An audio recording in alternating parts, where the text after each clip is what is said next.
Brave is the latest privacy-focused browser out there today, but does it live up to expectations?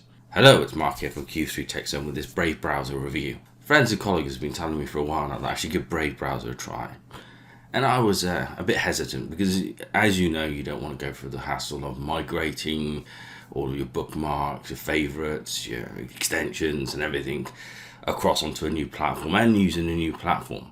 But the big bonus with Brave is that it's built on the Chromium, which is the same platform that Chrome uses, which is excellent. The UI is very similar, so it means that there's not much to learn menu-wise or anything like that. They're very, very similar. So if you can navigate around Chrome, you'll be able to navigate around Brave without a problem. Now, even though my friends were telling me to give it a try, I still continued to use Chrome for a while. It was one day when I needed to add some HTML code to my website.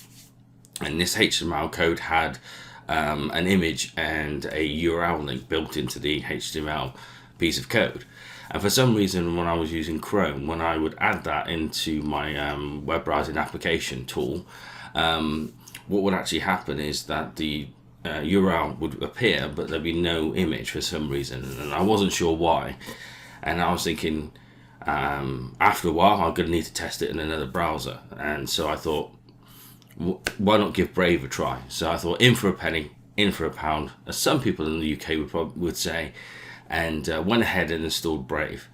And I have to be honest, within literally under 5 minutes, I was up and running. I copied my bookmarks, my favorites, all the extensions across. I don't store passwords inside of my browser purely on the fact that I use a third-party tool for that, which is LastPass is the one that I use. Yeah, I was up and running in under 5 minutes, and I installed my application. So I was able to log into my web page, jump into my web application, and I took this HTML piece of code, and I'm not going to lie, it worked first time. I was impressed. Speed is also one of the major points when it comes to Brave. And according to their website, they say that the browser is actually 3 times faster. We can have a look at that now. So if I scroll on here, this is down on the Brave website itself. And one of the obviously points that they say here, you can see here that it actually states that it's 3 times faster than Google. They also go on and state that it uses 33% less memory. But me being me, I wanted to do some testing. So if we head over onto my website with my blog here, I'll share the link in below, but it's on q3techzone.com, and scroll down to here when I did some speed tests. So basically what I did here is I took 6 websites and compared the speed between Chrome and Brave and loaded each website fully and obviously timed it between the two. As you can see below in the table, that the Brave browser loads all the web pages faster than Chrome.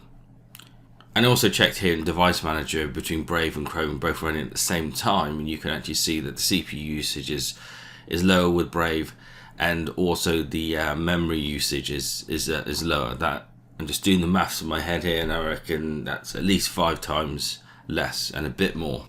So I have to admit, this was ticking boxes for me. The next stage, as a security-minded person, was to look at the security. So I jumped back onto their main website here, and these are the built-in features. Let's just get this correctly into view here. But these are the built-in features of Brave compared to its competitors. As you can see here, it has invasive ad blocked, cross-site tracking blocked, cookies blocked, fingerprint blocked, malware and phishing protection, protection against bounce tracking, anonymized network routing or Tor mode. So all these built-in features are default with Brave, and when we compare that with the other browsers, you can see that literally, well, quite literally, Brave ticks all the boxes here. So switching to Brave is pretty simple. Let's head back onto my site. Switching to Brave is pretty easy. So if I head back to the main screen here, and then you can go down to this cog just at the bottom here, and just load up settings.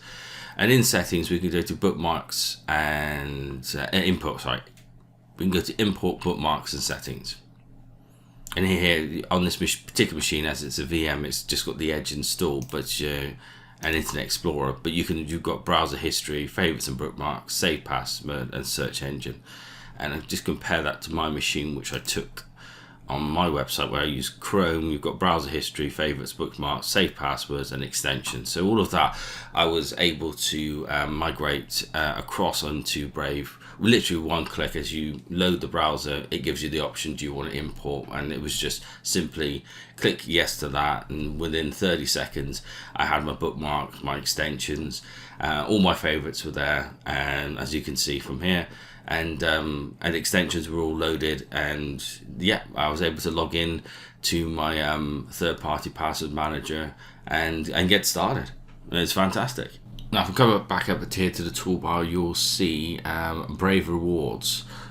So Brave Rewards is what they call BAT, not to be confused with a bat or a cricket bat, but basic attention token. So let's jump back into this home screen and into settings here.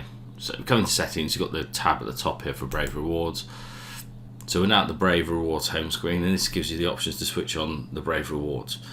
Brave Rewards, or BAT in this case, is the cryptocurrency that Brave has. And basically what this means is if you switch this option on, you'll be shown ads, but Brave approved ads, and they're pretty non-intrusive. The Brave ads themselves appear at the bottom right hand corner of the screen, very non-intrusive, and you can just click the close button to them. If you do select it on, you just obviously toggle this to the on position, and then you've got the settings. In the settings you can actually set how many ads you see per hour, so you can set 1 to 10, depends how many you want in that range. So back at the Brave Rewards home screen, you have the option just to switch it off. If you're not feeling it that day and you don't want to see any ads, you can switch it off, and then the next day switch it on. Again, the control is down to you. So let's just put it back on. Yes, this is a screenshot from my system where there's 1.20 BAT in the account. Just give you an idea of what it would look like. So back to Rewards home screen here. So down below you've got the auto contribute function here, which is switched on. You can switch that off, and it will automatically contribute, as it says here, to Brave verified sites that you visit. So that's nice. Again, if you want to have that function, you can have that switched on, and also you've got your monthly contributions as well. If you scroll down a little more, you've got the option to actually send tips, and you can choose sites that you want to tip. Again, it's a pretty cool function. Like I say, what I do like about the entirety of Brave is I keep coming back to that word control, but it is that control that if you don't want it, you can simply switch it off. So now if I go into msn.com, so just on the MSN website now, and I'm just looking at the Brave Shield here. So I'll just go across onto my website and just scroll up here, and I've got just a screenshot here to go through. But you see in this particular instance, the MSN, it blocked 6 items. The 6 tracks and ads were blocked. The next section here is the HTTP connection upgrade. So it upgrades you from HTTP to HTTPS, so from non-secure to secure. You've got 0 scripts were blocked, and fingerprinting blocked was 0 in this scenario. You have the option, as they call this, the shield, that you see here running in the top. You can just switch that off if you need to on a particular website, if you want to view the ads for a set period of time, and then just switch it back on when you're finished. If we come back to the Brave home screen, so have a look here in the top left, you can see the amount of tracks and ads that were blocked in total. When you look at these stats, you really get an understanding of how many trackers and ads are out there, and how good the browser is at blocking those. So it's a definite bonus. So on to compatibility. So Brave browser is compatible Windows, Mac OS, Linux, Android, and Apple iOS. It's also free to download, so you can download it from brave.com, or if you're on this particular article, this links you straight to the download page, which makes it a bit easier and a bit quicker. So feel free to use that one.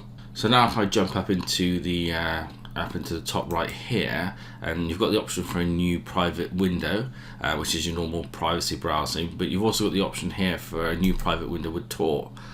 So the difference in a private browsing window and a Tor private browsing window is that Tor, when you use that, actually hides the public IP address that's assigned from your ISP in the router in your home, and hides that from any website that you visit, so they can't see the public IP address that you're coming from.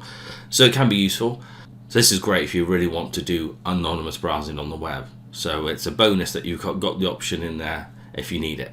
So if you're enjoying the video so far, if you can give it a thumbs up, hit the subscribe button, hit the bell reminder, and on to the next feature, which I didn't know about myself until I come across it, and probably the best feature for me. Now, I watch a lot of YouTube on my desktop, and yeah, this was a game changer for me. So let's jump onto YouTube and let me show you what I'm talking about. Okay, so I'm now on the YouTube homepage, and if we just click on a video here at random, this one seems good. And as you can see, straight away that they're using the Brave browser. There's no adverts at the beginning, no skippable adverts or anything to worry about. It just went straight into the video, and that's the beauty of using the Brave browser when you're using it with YouTube. So this is a big game changer for me. Like I say, if you're watching a lot of YouTube videos back to back, then it definitely saves you a bit of time. So if there's a YouTube channel that you support and you want to watch the ads to support that channel, then you can simply just come up to the Brave Shield here, and as we said before, just click that slider to disable the shield and you'll see the ads.